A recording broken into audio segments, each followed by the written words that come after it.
Well, let's keep it in the niggaverse, Lonzo. Something that happened a couple of weeks ago that we didn't get to discuss because of our awesome guest that we had. Atlantic rapper J Money was robbed and shot in L.A. He is alive, but as late check, he was in critical condition, but he's now stable. But he thought it was a good idea, Lonzo, to rent a Rolls Royce, and whilst wearing a big ass chain and big ass watch and drive around LA. He was robbed and shot outside of a high end luxury apartment in Koreatown. Rents there go upwards of $6,000 a month, apparently. These rappers just think that because they're staying in a nice neighborhood, that shit won't get ugly for them. Is it time, Lonzo, that we stop flaunting our wealth even as civilians? Like maybe it's not time to stop. There's some hungry motherfuckers out there. I stopped wearing my gold chain. Like I don't even like driving my Lexus. Rich people, real rich people, you don't never see their money, man. We the only ones that feel if we can't drive it or wear it on our body somewhere from a fashion, it has no value. Okay, I was just telling a friend of mine today, if you ever ride down right off Crenshaw in Wilshire, go down through Rossmore, okay? Go down Rossmore, take Rossmore all the way down to Melrose. On both sides, some of the biggest, baddest houses you ever want to see. And most of the time in the driveway, it's a Toyota or something else. It's not a Rolls Royce. You might see a Mercedes or two from time to time in the driveway. I don't know if they got the garage, but they everyday cars, these big houses. I'm talking about huge houses, okay? Family houses where families live in. This is generational occupancy, okay? And it's just amazing that we have been conditioned to show our wealth, wear our wealth or drive our wealth. If you can drive your wealth or wear your wealth, you're not really wealthy. You just temporarily rich, okay? If you can get robbed at the light for your money and be broke, you got problems. And it's amazing, man, how artists will get money and can't wait to give it to somebody else so they can look like they got some money. I don't understand that, okay? And then in 5-6 years and all that stuff means no good, has no value to nobody else. It's over with. The limelight is off. That shit is in the pawn shop or it's no longer sustainable for you.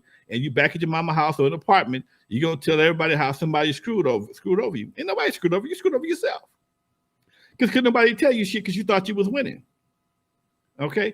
You got to win to the end. You can't win the first 3 quarters to say you winning. No, you got to win to the end, dude. You got to win to the end. You can't win the first quarter, second quarter, halftime, third quarter. All of a sudden, you still win. You still up by a few points. By the fourth quarter, when the whistle blow, fourth quarter, you ain't got no money. That's losing. You just won for a short period of time. You was ahead of the game for a short period of time, but overall, you lost. Overall, you lost. Yep. And that's the part they don't respect. They think if they went in for a short period of time, that's a full-time win. When you look up and I ain't gonna say my age, you 50 years old and still got some of your money that you made from back in the day, and you got some sense along with it, and you got some property, and you learn to do something with it other than to wear it around your neck or on your fingers or drive it, then you know how to win. You don't know how to win. Yep. These cats, they don't even know how to win, okay? They play, get lucky, and don't know how to win. And that's something that I think in 2022, almost 23, we should be way past that by now. You would think. Thank you, B41, for dropping $10. We really appreciate every Cash App chat that you guys drop. It's really appreciated. I know it's holiday season and you got other things you could spend your money on, but if you appreciate the facts Lonzo spits, we definitely would appreciate that. And thank you so much, B41. Marlon. Good looking out, Marlon, man. Thank you. That makes my heart happy. I think Martin might be probably one of the number one sub for this show, man. He is on my channel as well, man. That dude shows so much love. He tunes into my shows every Saturday. That's my dude, man. He got to be the number one subscriber on the show, man. Him and Rashard Cobb, and Sedborn, man. That's right. We got a few. We got to show him love because they be every week just showing mad love. Thank you guys so much, man. But you know what? Going back to something you were talking about, Lonzo, because about us wearing our wealth and spending money where we shouldn't be and things like that. When I was 16 years old, E40 came out with a song called Players Ball. And in that song, he said a line that stuck with me to this day. And he said, don't buy an $85,000 car before you buy a house. And for some reason, Lonzo, that stuck with me. And I didn't do that. I bought my house first. I got all my shit in order. Then I bought my Lexus. I just got my Lexus a year ago. I'm 45 years old, you know. But I made sure all my shit was in order before I did that. And for some reason, that line stuck with me. And it was just something that you brought up that made me think about that, man. You know, that's what happens when you have OGs that care about you. They put you on the right track. Okay, they don't ooh and ah you into bankruptcy. And even me, when I first hit my first lick of the Eve After Dark back in 79, 80, buy a house, buy some property, boy.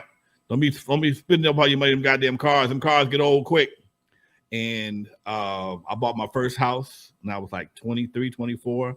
Pay cash for it. It was like I had it like that. Pay cash for it, and then a few years later, I bought the house I'm in right now, and that was the best thing I did. I mean, you can't tell nobody, you know, no matter how hard times get, and if you have your own house, not apartment, not apartment, your own house.